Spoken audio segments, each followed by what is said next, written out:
Hey, what is good? Look, I tried to record a video yesterday, but what ended up happening is I recorded it and I didn't like it. So I'm scrapping that entirely.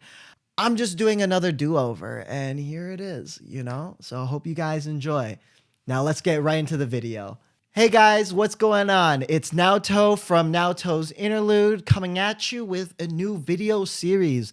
So I want to do this little weekend wrap up of all the music albums that have come out, the notable ones that have come out, and I want to sort of give them a very quick synopsis of you should listen to it, you shouldn't, I didn't hear it, I don't care. So I'm going to be offering up little synopsises like that, but at the end, I'm going to be including a full-on music review. Hope you guys really fuck with this idea, and if you do, hit the subscribe button, hit the like on this, comment on this video, letting me know what you enjoyed from this weekend drop.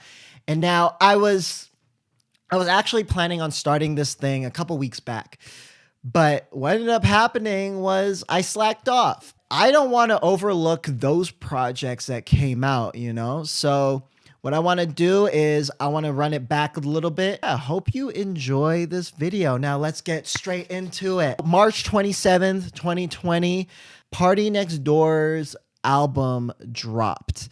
Did not like it, would not recommend. Let's move on. Lil Dragon's album came out as well. New Me, Same Us.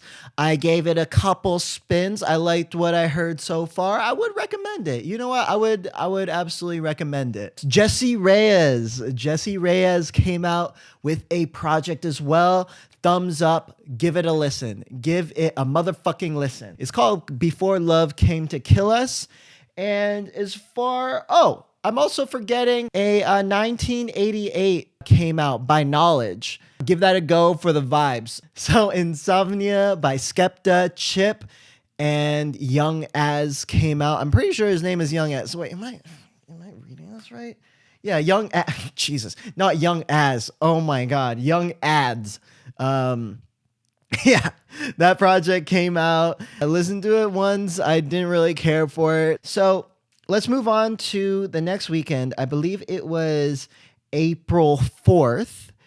So on April 4th, an album called Pray for Love by Rod Wave came out. I never gave it a listen. I'm a little bit sick of Rod Wave at this point, but it is what it is. I'll give it a go at a later time.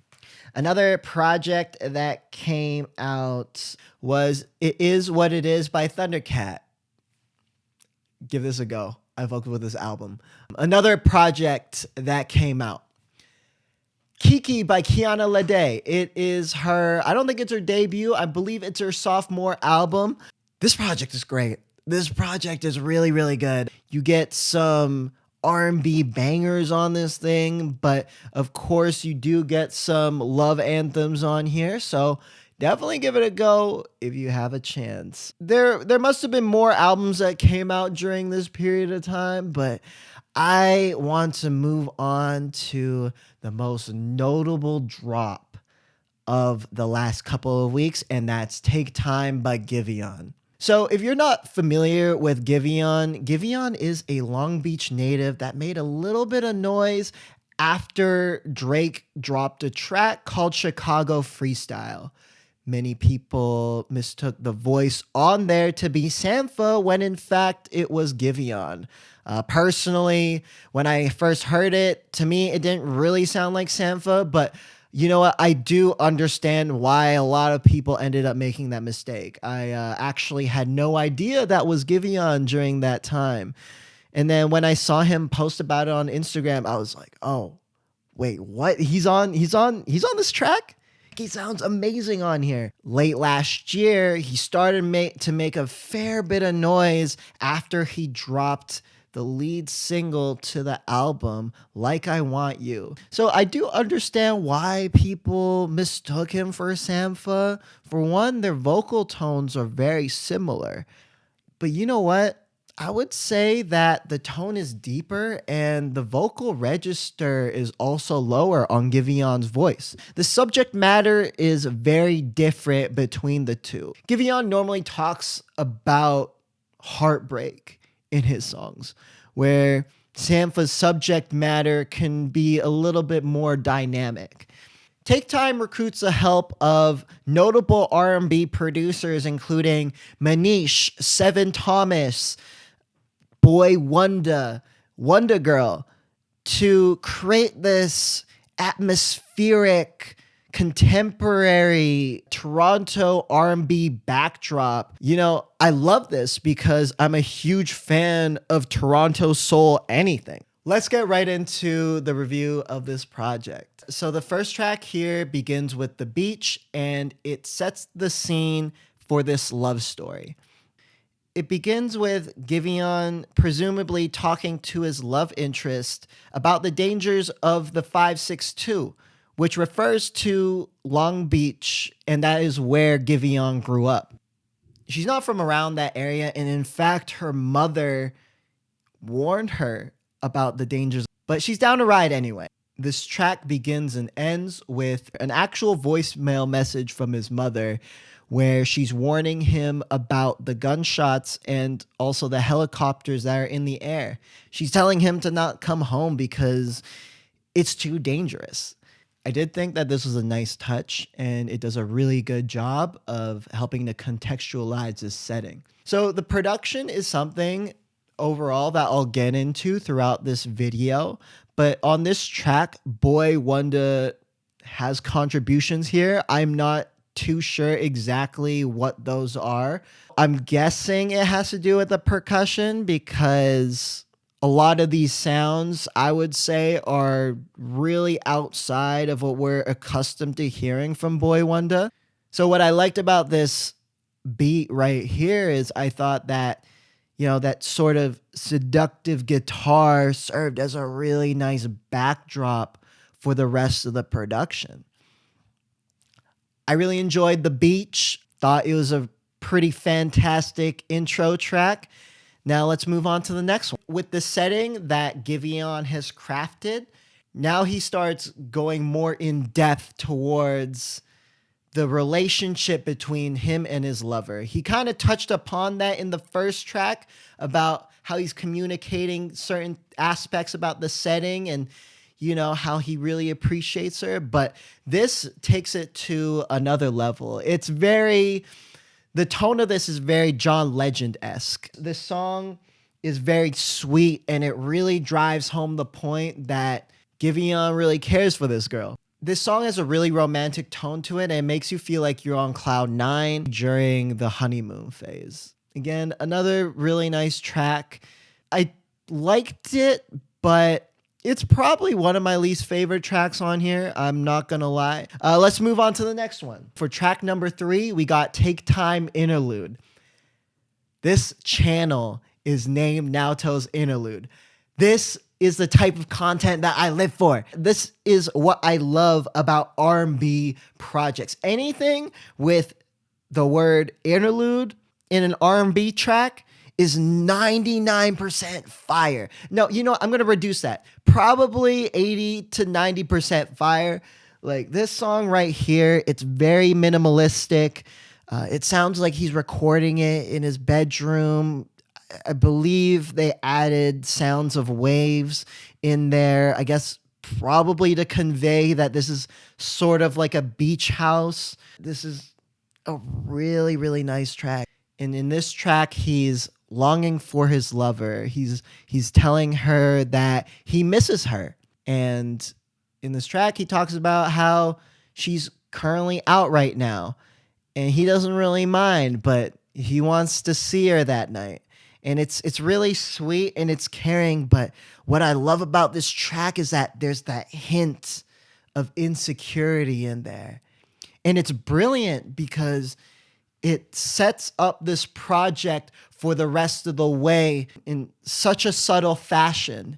And this is the kind of thing that you realize on the third or fourth listen. And man, I just love little nuggets like this because it gives a project so much more longevity.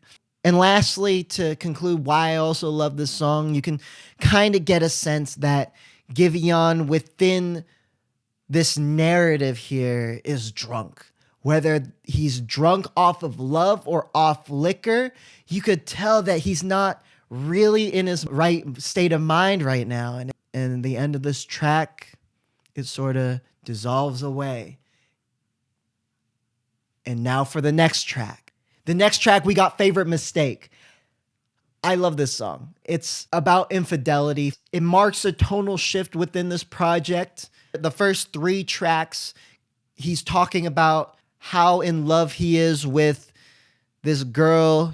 Favorite Mistake is when we get into the shits. It's when things start going down. You know, this track right here, we're getting a lot of sad and desperate tones. The distorted background vocals sound like his demons crooning to him as he's embarking in this infidelity, and it's great.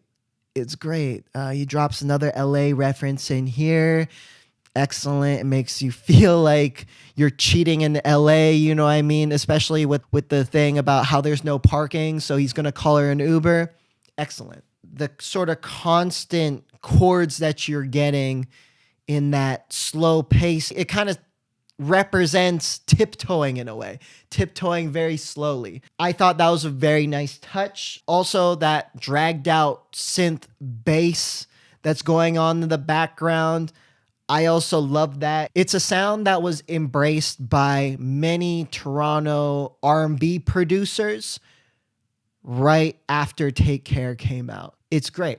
I love this track. Here he's talking to the side chick and how he's attracted to her and how he longs for that thrill. How he's having a great time, you know, missing her. Throughout this track, he's trying to make sure that she knows his role. And that sets it up for the next track in this project, which is This Ain't Love. Off that track name alone, you should know that Giveon is trying to break it down to this girl like, look, you know that I got a woman right now. This isn't anything serious. It won't go beyond that. It is what it is. You know, what are you doing right now? Don't tell me that you love me because I love my girl and I don't love you. That is the harsh reality of these things. And, you know, I think that a lot of people tend to get into this. I mean, it's understandable, right? When you've never been a part of infidelity before, you can get caught up in a way, especially if you're the cheatee. Sometimes you think that it could be more than what it is, but what you have with this person started on cheating. I don't think it's the best idea to go through with this if you're expecting anything serious. Know your role. As harsh as that sounds, know your role. Otherwise, you won't get disappointed. If you're helping someone cheat, don't expect a long-term situation to happen out of that. If that's what you want, you should leave that situation. That's not the right thing for you because both of your wants aren't in sync and you can't force another person to change their mind. So that's all I'm going to say about This Ain't Love. I really did like this track. It happens to be my least favorite one, but I still like it. Wonder Girl had a little bit of a hand in this as well. She handled the programming, the production, and some of the writing in here. So shouts out to Wonder Girl for really doing her thing on here. And also all the other producers too. Shouts out to that very, very talented group of individuals that made this whole project happen. Now, let's start getting into the last 3 tracks on this project. Oh my God. We start with a heavy, heavy hitter, Heartbreak Anniversary. Heartbreak Anniversary came out around the time that Chicago Freestyle came out. It's probably Giveon's second most popular song right now, as it's sitting above 1 million streams on Spotify. This song marks another tonal shift as Giveon's lover has presumably found out about his infidelity, or maybe she hasn't, and they just broke up. Things got hard and they decided to end things then and there. So here we have Giveon mourning and longing for his lover that he lost. That beginning vocal part, it kind of sounds like a guitar with the drive on high. That's why I'm thinking it could be vocals, or because it doesn't sound like a guitar. I mean, it could be a guitar, but I'm not too sure. But you know what I'm saying? The guitar sounding noise in the very beginning is very cool. I really like the piano chords here, as they were just full and they had the sound of melancholy to it. And these chords here really complement the space that Giveon's voice takes up. It's brilliant. It's so good. I love this song. In this track, he's wondering why she's walked out of his life. At this point, man, it should be pretty fucking obvious. But this goes to show that he's so heartbroken that he can't really think straight. And that's what I love about this. It's so appropriately placed within the storyline of this album. So good. Let's move on to the next track. Like I Want You is probably the most popular song that he's released to date. It has over 3 million streams currently on Spotify. It was the first single to come out for this project. It came out late 2019. It started gaining a lot of traction with playlists, and it's so good. The production sounds ominous. Again, this is probably distorted vocals here in the beginning. I really love this part, as it kind of sounds like the ghost of relationship past is singing to us right now. It's so good. Like it sounds, these ominous vocals are very prominent in the first few seconds of the track. They pull back and they come back in and out all throughout it. I love this sound right here. In this song here, he's trying to hide his emotions. He's trying to hide how he really feels about this whole situation. But in the hook, when he sings that falsetto, you could tell how intense those suppressed emotions are within him. And it's great. It's great. It sounds like he's howling in a way. I would say it's my second favorite song on here. It's just fucking awesome. It's really fucking awesome. Look, I really love the music. I've been saying that I love this project because this is all I've been listening to the past couple of weeks. It's great. I keep coming back to it. It's short, sweet, simple. And now we're about to get to my number one track off this whole project, which happens to be the concluding track. And that is Vanish. Ooh, where do I start? The guitar sounds are so 2000s Toronto R&B, and I love it. It hits for me as soon as I hear it. As soon as I heard it, God, it's mean. It's so good though. The first line here, it's so powerful. It goes, "You say you hate me and you wish I would vanish."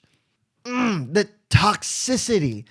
The toxicity is on nuclear levels. It's so good. There's also that reverse psychology toxic shit of, you're saying this, but you actually love me. Like the whole thing about there's a thin line between love and hate, which is so goddamn toxic. But it's beautiful. This whole track is just gorgeous. It's like Carrie Hilson in a whole track. Carrie Hilson pre-5G comments in a whole track. She's still beautiful. Don't get me wrong. I'm not going to get in that discussion. Let's keep talking about Vanish here. And that little guitar excerpt that comes in during the chorus, it's so good. But where this track peaks for me is when Giveon reverses it. So he says that he hates her and he wishes that she would vanish. But what he's saying is that he really loves her and that she should know what he means. This is like what? What? Bravo. Bravo. This whole track is brilliant. The first time I heard it when this project came out, I put it on repeat 30 fucking times. It's that good to me. It's really, really that good to me. That fake voicemail though at the end, I could have done without that. Fake voicemails are my second biggest music pet peeves. First being sex skits at the end of songs.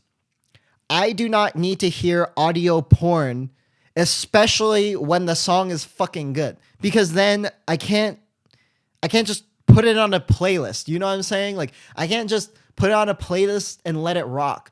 This is why I need to get into DJing, so I could like cut out tracks part of the way through, because I can't just cue it up at a party and then set a timer on at 4 minutes and 20 seconds.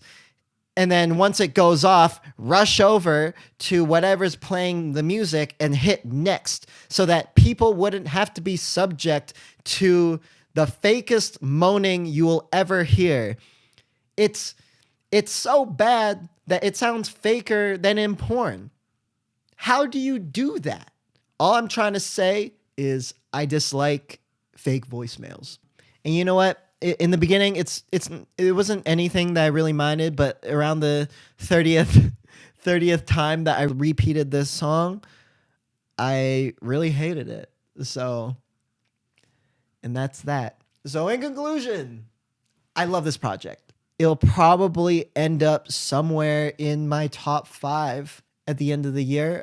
Currently it's number 1, but I can see a few projects overtaking it. This project got me excited for what Giveon's about to do with the rest of his output. I really do think that in the next year or two, his blow up is inevitable. I mean, he's already building this momentum right now, which I think he's going to go really far in this thing. I really do.